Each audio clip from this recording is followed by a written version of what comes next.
নমস্কাৰ। এগৰাকী নাৰীৰ মূল্য বুজিবলৈ চকু এটা নহয়, এখন সৎ হৃদয়ৰ প্ৰয়োজন। এগৰাকী নাৰীক য'ত সন্মান কৰা হয়, তাতেই তেওঁ ফুলি উঠে।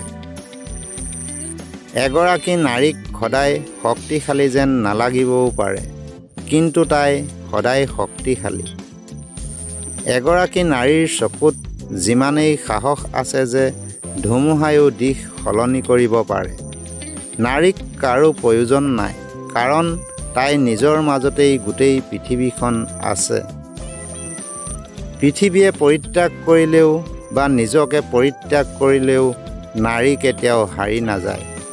নাৰীৰ কোমলতা তেওঁৰ অলংকাৰ, কিন্তু এয়া তেখেতৰ দুৰ্বলতা নহয়। এগৰাকী নাৰীয়ে কঠোৰ পৰিশ্ৰম নকৰে, কিন্তু তাই এটা কাহিনীৰ সৃষ্টি কৰে। এগৰাকী নাৰীৰ উৰণ আকাশেও ৰোধ কৰিব নোৱাৰে। এগৰাকী নাৰী যিমানেই নিমাত হৈ থাকে, তাই সিমানেই গভীৰভাৱে চিন্তা কৰে। ধন্যবাদ।